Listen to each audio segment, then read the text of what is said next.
ආයිබෝන් අදත් ඔයගොල්ලෝ සාදරයෙන් පිළිගන්නවා Travel with Chef YouTube channel එකට. ඔන්න අදත් මම රෙසිපියක් අරන් ආවා. ඒ තමයි මේ රිසොටෝ හදාගන්න විදිය. ඉතින් මේ රිසොටෝ හදාගන්න ගත්තාම මොකද මේක සාමාන්‍යයෙන් ශ්‍රී ලාංකික ආහාරයක් නොවුනොත් මේක ඉතාලියන් ආහාරයක්. ඉතින් අපි මේක හදාගන්නේ අද මස්රූම් වලින්. ඉතින් මස්රූම් පාවිච්චි කරලා හදන මේක ගොඩාක් විදියට හදනවා. ඉතින් මේ රිසොටෝ ගැන කිව්වන් පස්සේ ඔයගලන්ට තියෙන ගොඩක් මේක ලොකු ඉතිහාස කතාවක් තියෙන මේක මේවල. ඒකෙදි මම ඔයගොල්ලන්ට ටිකෙන් ටික ඒක එක්ස්ප්ලেইন කරලා දෙන්නම්. ඉතින් අපි බලමු අද ඒකට මුලින්ම අවශ්‍ය මොනවද මේ අමුද්‍රව්‍ය කියලා. ඉතින් මේ රිසොටෝ හදද්දි අනිවාර්යයෙන්ම ඒකට අවශ්‍ය රයිස් එක අනිවාර්යයෙන්ම වැදගත් වෙනවා. ඉතින් මෙන්න මේ රයිස් වර්ග මෙන්න මේ රිසොටෝ හදන රයිස් එක වෙනම තියෙනවා. මේ ආබෝලියා කියන රයිස් එක තමයි මම පාවිච්චි කරන්නේ. මොකද මේ රයිස් වර්ග තියෙන කීපයක්ම තුනක් තියෙනවා ප්‍රධාන වශයෙන්. ඉතින් ඒකෙදි මට මේක හොයාගන්න හම්බුනේ මෙන්න මේ රිසොටෝ හදන මේ රයිස් එක. ඉතින් හැම රයිස් එකකින්ම මේක හදන්න බෑ. ඒක මතක තියාගන්න. නැත්නම් ඔයගොල්ලෝ හිතනවා ඇති මේක බෙරි වෙන රයිස් එකක් ගත්තොත් ඒකෙන් හදන්න පුළුවන් කියලා. නමුත් එහෙම හදන්න බෑ. ඒක නිසා මෙන්න මේ හරි විශේෂ වූ මේ රයිස් එක අනිවාර්යෙන්ම අවශ්‍ය වෙනවා මෙන්න මේ රිසොටෝ එක හදාගන්න. මොකද මේක බෙරි වෙනවා. මේක වතුර ගතිය උනනවා. ඒත් එක්කම මේකේ පොඩි ඇතුලේ පොඩි ඇටයක් වගේ අවසානයේදී පොඩ්ඩක් ඝනකමට තියෙන්නත් ඕන ඒ රිසොට් එක සම්පූර්ණම් පස්සේ. ඉතින් ඒක නිසා මෙන්න මේ විශේෂ රයිස් එක තමයි මෙන්න මේ රිසොට් එකට අපිට අවශ්‍ය වෙන්නේ. ඉතින් ඒ අතරින් අපිට මස්රූම් තියෙනවා. ඊළඟට මේ හීනියට කපාගත් ලුණු තියෙනවා. ඉතින් පාමසන් චීස් එක තියෙනවා. බටර් තියෙනවා. ඊළඟට තාම ලුණු ටිකක් අවශ්‍ය වෙනවා මේක මේ බෙද ගන්න. ඒ වගේම සුදු ලුණු තියෙනවා. ඊළඟට ලුණු ස්වල්පයක් තියෙනවා. ඊළඟට මෙන්න මේ white wine එක මගේ ළඟ තියෙන ෂාඩ් එක තමයි පාවිච්චි කරන්නේ. ඔයගොල්ලෝ red wine එක ඕන red wine එක පාවිච්චි කරන්න පුළුවන්. දැන් ඔයගොල්ලන්ට ප්‍රශ්නයක් තියෙනවා ඇයි මම මේ wine පාවිච්චි කරන්නේ කියලා. ඇත්තට මේකේ තියෙන මේක හදාගෙන එනකොට අපිට මේකේ rich ගතියක් තියෙනවා මේකේ තියෙන. ඒක පොඩ්ඩක් අඩු කරන්න තමයි මම මෙන්න මේ wine එක කරන්නේ.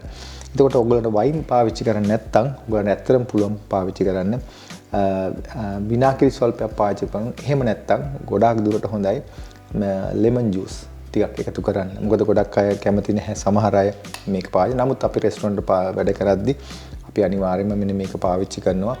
මේ සුදු පාට වයින් එක. ඉතින් ඒ ගැනත් මම ඔයගොල්ලන්ට හැඳින්වීමක් කරේ ඒකයි. ඊළඟට අපිට චිකන් ස්ටොක් එක අවශ්‍ය වෙනවා මේ බත පියාගන්න.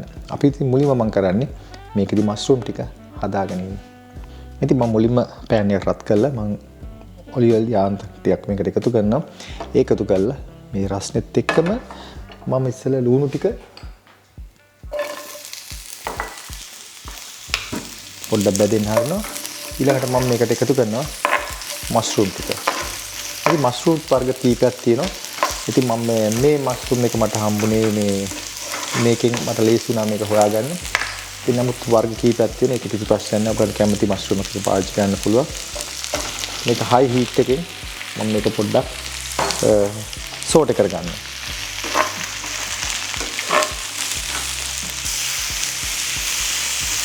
මේක දෙන්න මම තාත් තෙල් යාන්තම් පොඩ්ඩක් ටච් කරනවා.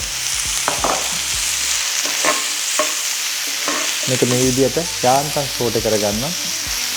ඒකල්ල මම මේක පැත්තකට කරලා තියෙනවා. මේක මතක තියාගන්න මස්රූම් එක මම කපලා තියෙන්නේ තොගන් කියන්නේ පොඩ්ඩක් මහතර කපලා තියෙන්නේ. ගොඩක් කීන් කරන්න එපා මස්රූම් එක. නැත්තම් ඉක්මනින්ම කුඩු වෙලා යනවා. මේ වගේ මහතර පොඩ්ඩක් මහතර තියෙන්න ඕන. ඊට මම ගම් රිස්ටික්ස් මේකට එකතු කරනවා. ඒ ඇති මම මේක ලිපින් බා ගන්නවා. ඊළඟට මට තියෙන්නේ මේ රයිස් එක උයා ගන්න. ඉතින් ඒකෙද්දි මගේ ළඟ මෙතන තිලාස්ටිකල් තියෙනවා. මගේ මේ චිකන් ස්ටොක් එක. ඉතින් ඒකත් මම ලිප පත්තු කරගන්නවා. ඉතින් ඒකත් මේ විදිහට ලෝ හීට් එකේ මේක රත් වෙන්න තියෙන්න අරින්න ඕන. මොකද මට ලේසියි මම බතට එකතු කරගන්න. අපි මුලින්ම කරන්නේ ඉස්සෙල්ලා මේ ලුණු ටික දාලා මේක පොඩි ටෙම්පරාදුවක් හදා ගන්නවා. ඔලිව් ඔයිල් පාවිච්චි කරනවා. රත් වීගෙන එනවා. ඊට පස්සේ මම මේ ලුණු ටික හීනෙට කපාගත්ත ලුණු ඊළඟට සුදු ලුණු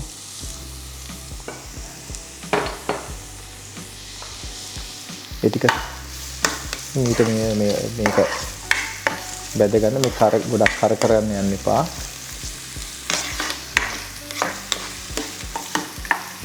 ඊළඟට මම මේකටම එකතු කරනවා පොඩ්ඩක් බටර් ටිකකුත්. ඒකෙන් කරන්නේ මම මේකෙන් ෆ්ලේවර් එක රස වැඩි කර ගැනීම පිණිස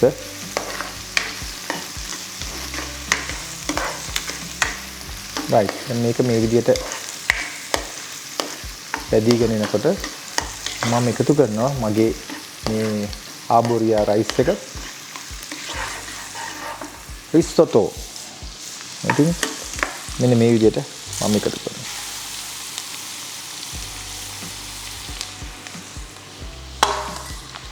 ඒක සාමාන්‍ය ගින්දර අඩුවෙන් මේක හිමීට අපි මේක මේ විදිහට කලවම් කර චිකන් ස්ටොක්ස් එකතු කරගෙන තමයි මේක කරන්නේ. ඔයගොල්ලන්ට චිකන් ස්ටොක් යූස් කරන්න නැත්නම් ඔයගොල්ලන්ට පුළුවන් ভেජිටබල් ස්ටොක් එක පාවිච්චි කරන්න මේකට. මේ කවදාත් වහන්න හදන්න එපා.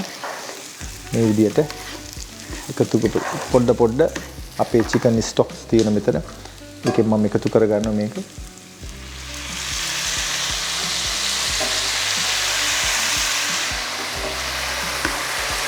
ඒකතු කරගෙන තමයි මේක කරන්නේ. ඉතින් මේක මේ ඇටේ හොඳට මේ ස්ටොක් එකයි. ඒ කියන්නේ වතුර හොඳට උනා ගන්නවා. ඒ උනා ගන්න ගම ඔක්කොම එකම විදියට තමයි මේක තැම්බෙන්න ඕනේ. ඊට පස්සේ මගේ white wine අරගෙන white wine පොඩ්ඩක් මේ විදියට එකතු කරනවා.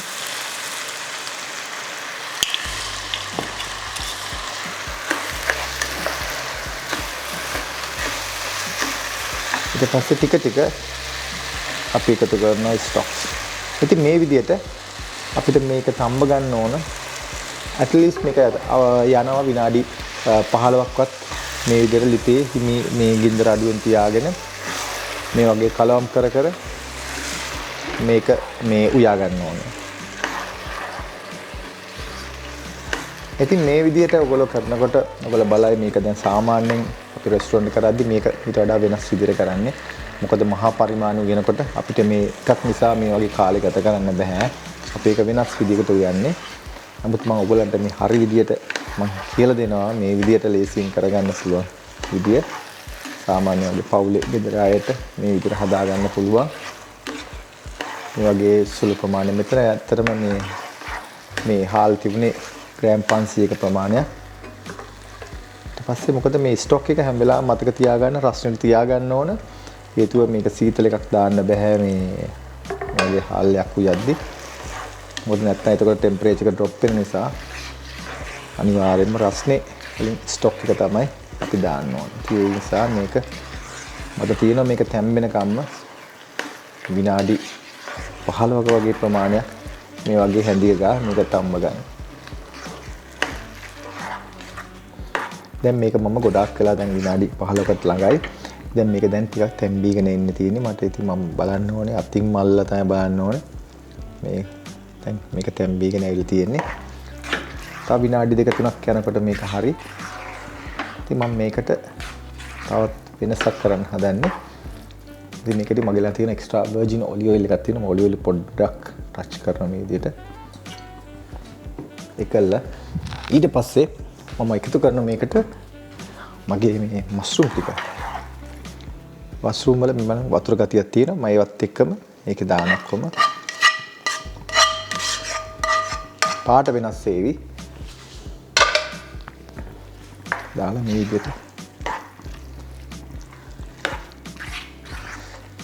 මේක වගේ හොඳට මේ කලවම් කරන මේක මතක තියාගන්න මේක තෙත ගතියට මේක තියෙන්න ඕන. ගොඩාක් වතුරත් වගේ වෙන්න විදියකුත් නැහැ. බෑ ගොඩක් මේ ඝන වෙන්නත් බෑ. මේක තව ස්ටොක්ස් පොඩ්ඩක් මේක එකතු කරගන්න. ඉතින් මේක මේ විදිහට මම කලවම් කරගත්තා. ඊට පස්සේ මම මේක තවත් වෙනසක් වෙන්න ඕන නිසා මම මේකට එකතු කරනවා ස්පිනච්. ඉතින් මම මේ ස්පිනච් ටිකක් දැම්මා. මම ගම්මිස් ටිකුත් මේ විදිහට එකතු කරගත්තා. දැන් මේක තියෙන්නේ මට බා ගන්න තියෙන්නේ. මේ විදිහට මෙන්න මේ විදිහට අපි ඩිෂ් අප් කරගමු මේ විදිහට. මේ ගොඩ දාන්නේ ටිකක් අපි දාලා ඔයාලට මම පෙන්නන්නම් මේක ලස්සනට එන විදිය. දැන් ඔයාලට පේන්නේ නැති මේ ගොඩ වතුරත් නැහැ, ගොඩක් ඝනකමත් නැහැ. මම මේ විදිහට දාලා ඊට පස්සේ පාමසන් ටිකක් මේ විදිහට එකතු කරනවා. ඔයගලන්ට මේ මම මේ ස්ලයිස් කරපු එක තියෙන්නේ. ඔයගලන්ට සමහරට මේක මේ පවුඩර් එකක් තියෙනවා.